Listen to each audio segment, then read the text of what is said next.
Today is Saturday, January 23rd, 2010. I'm Don Rich, a member of the ASHRAE Historical Committee, and I'm pleased to have Bill Harrison with me here today. Bill is a life member of ASHRAE and served as Society President in 2008-2009. Good afternoon, Bill. Thank you for agreeing to be interviewed as part of ASHRAE's Leadership Recalls program. Good afternoon, Don. It's a pleasure to be here with you today. Bill, I noticed from your ASHRAE bio, you live in Little Rock, Arkansas. Tell us a little bit about your education, why you chose the HVAC field, how you happened to get your intention. I grew up in Arkansas and went to the University of Arkansas and selected industrial engineering as the discipline that I wanted to follow. When I was interviewing, I'd always assumed that I wanted to go into a management track in industry, but about halfway through the interview process, I talked to a fellow who was selling General Electric turbines, and I was really impressed with the enthusiasm that he had for his job and with the wide variety of assignments that he had in his normal occupation. And so I changed my emphasis in interviewing to engineering sales and interviewed a number of companies and really liked the opportunity in the HVAC&R field. At that time, of course, HVAC&R was really growing as a lot of the existing buildings in the United States were being comfort conditioned, being air conditioned, cooled for the first time. So I selected the Train Company, went through their graduate training program, and was assigned to the Shreveport, Louisiana sales office, where over the years I worked up from a route salesman to being the sales manager for the office, and then had an opportunity to go back to Little Rock, Arkansas, and open a business to represent Train Commercial Systems in Arkansas. So I have an opportunity to participate in a lot of different facets of the air conditioning business. We're in the controls business, we're in service business, we do some installation work and contracting, and we we provide a lot of application engineering advice to the design community, all focused on commercial and industrial HVAC&R. I think that engineering sales is a very challenging career, and it's one that probably is not visible enough for the people who are graduating and interviewing for jobs and out of engineering school. Do you have any particular project that you worked on, Bill, that you thought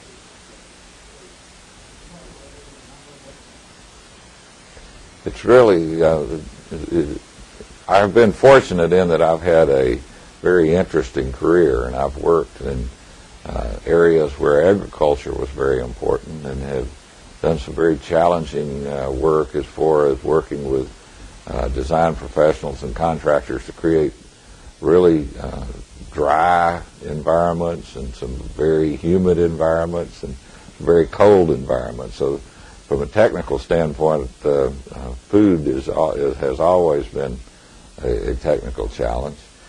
Recently, there's been a lot of emphasis on energy efficiency in HVAC systems. The first presentation that I ever made showing an owner how to reduce the energy use of an HVAC system was in 1967.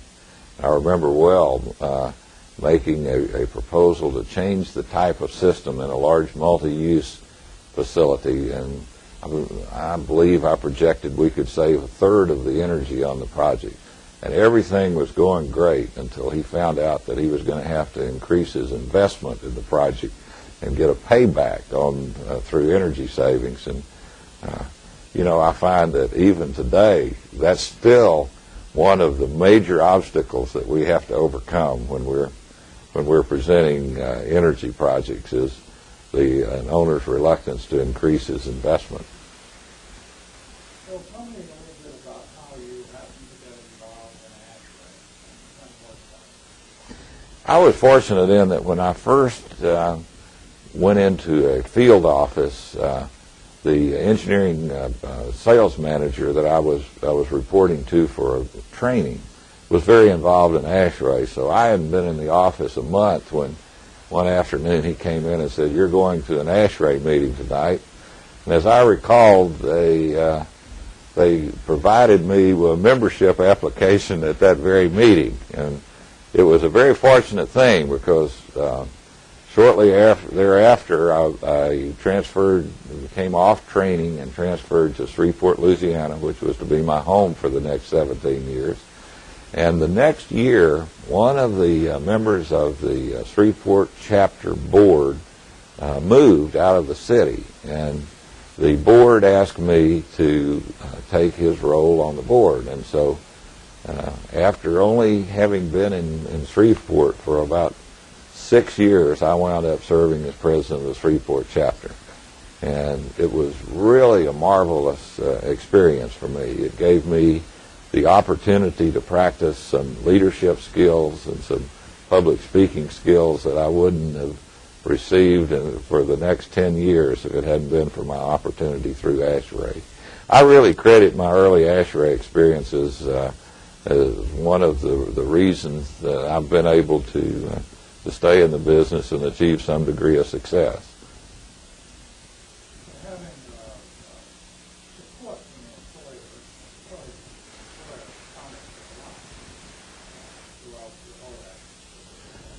Absolutely. And as an employer, we have probably a dozen members of ASHRAE in my business in Little Rock.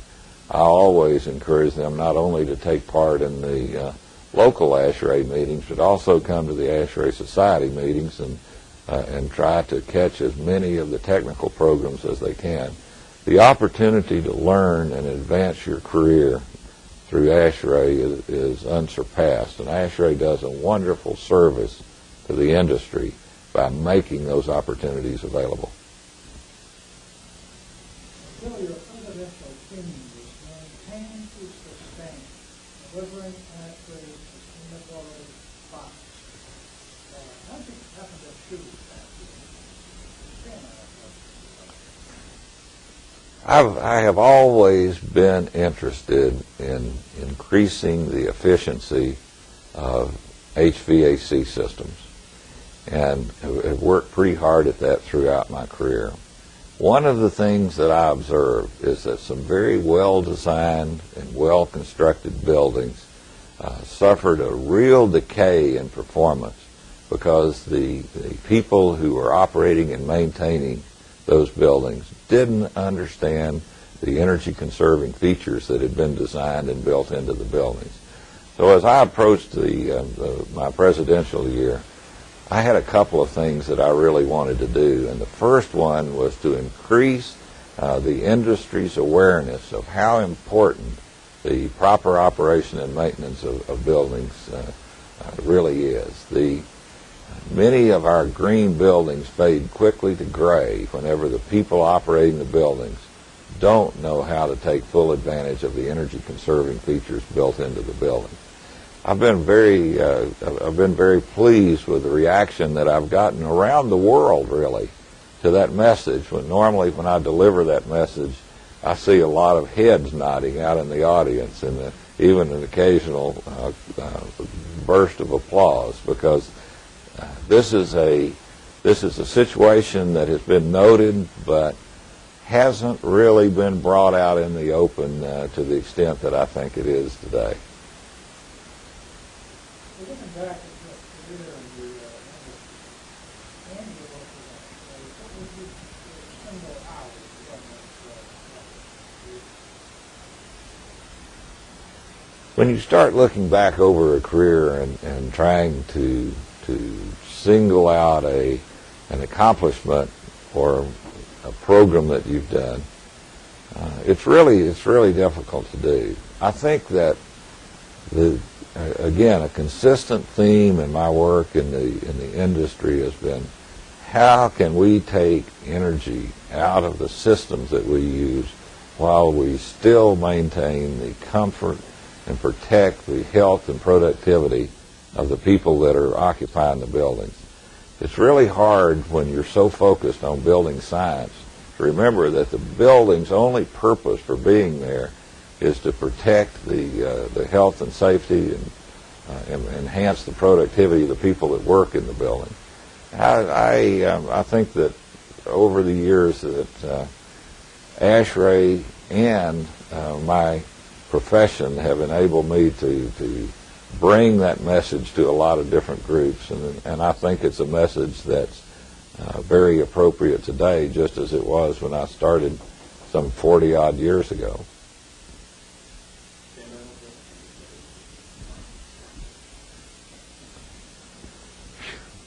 I wish I'd had those questions beforehand. I'd have been better prepared to answer them.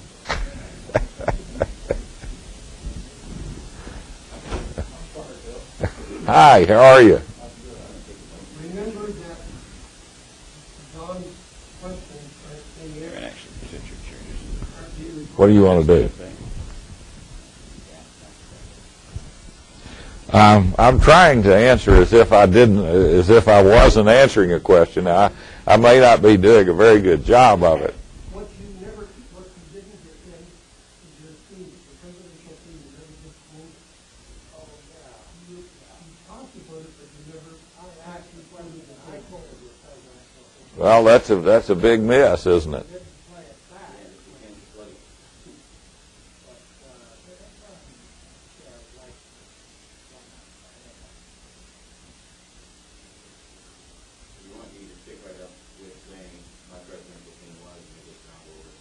Oh wow! I don't have any idea where I was when we quit. Well, that was no.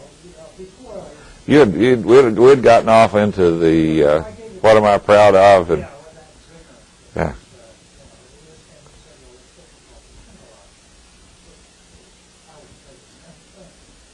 Before that, I said your presidential team. Right. And I did not pick that up, but I did talk about what I'd tried to do. Yeah. I don't know that needs to be in there. The next question is, how would you like to see future generations some group? How would you like to see them carry forward the work that you started? I think that it's incumbent on those of us who are senior in our businesses to encourage people that are just coming up in the business to have the same sense of duty to give back to the industry that's motivated so many of us that over the years. I think that it's easy in today's corporate world where cost cutting is the rule to forget that developing our young people is the most important strategic thing that we can do for the long-term health of our business. I know of no way in our field, in the HVAC in our field, that young people can accelerate the development of their leadership skills and develop this sense of duty to the industry. I don't think that there's any way better than participation in ASHRAE. We encourage our people to participate in ASHRAE on a local, a regional, and a society level. I have a son who, without pressure from me, became very active in the Student Affairs Committee of ASHRAE, and I'm very proud of him. I hope he continues his interest, and I hope that he continues to view ASHRAE as one of the important ways that he can give back to the industry. So what do you think of the greatest challenges? As a matter of fact, what are the greatest challenges facing all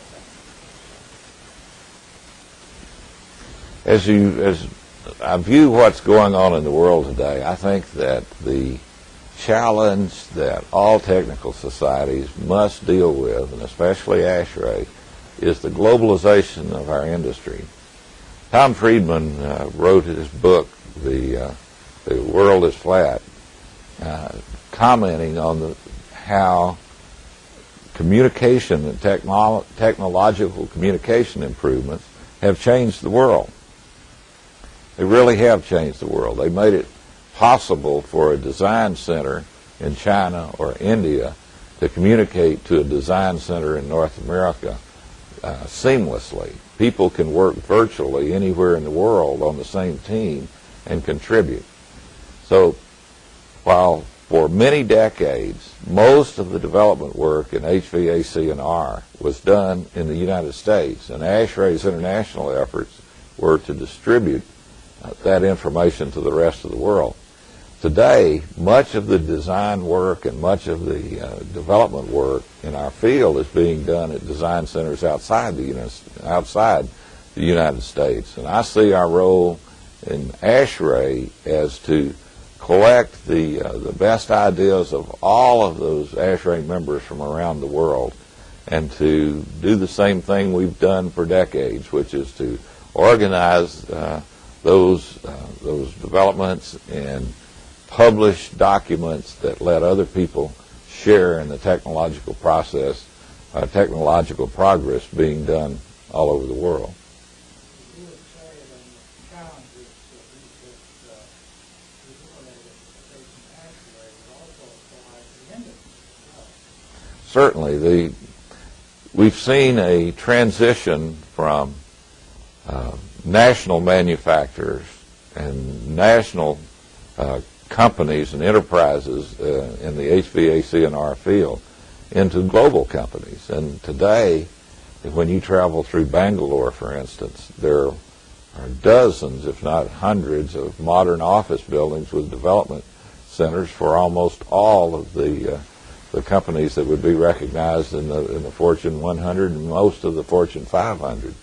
Those development centers work seamlessly with operations that are located in North America. China also has a large number of technical centers for these global companies, and these people are all working seamlessly. We have to engage those people in ASHRAE, and we have to make sure that they have the opportunity not only to benefit from the services that ASHRAE provides, but also to contribute so that we can benefit from their work.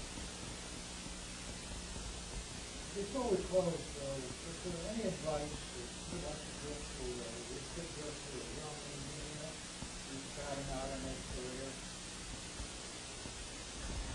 I think that people who are beginning their career today probably have more opportunity than any of us have had in the past, because with the explosion of technology, they have the ability to contribute to the extent that they're willing to think deeply and to work hard.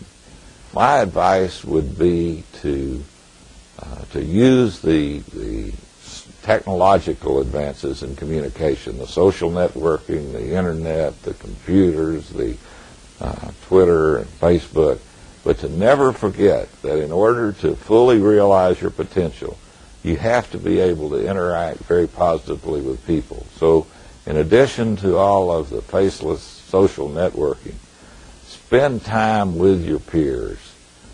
Use organizations like ASHRAE to exchange ideas, to test your leadership skills, to develop communication skills, speaking in public speaking, and all of the other persuasive skills that are so important to someone's complete professional development. This is a world today where the opportunity is virtually unlimited, but it's a world today where people can optimize their professional growth by being part of organizations where interpersonal relationships are grown and honed, and you can just enjoy your peers and the other people who are suffering the same growth pains that you are. I think that even though we can use technical social networking advances to communicate effectively, face-to-face and interpersonal relationships are more important than ever.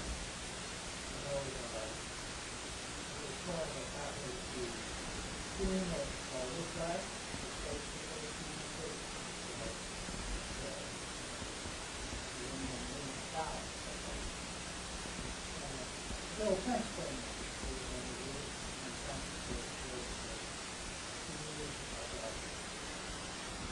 You're very welcome. This has been a pleasure.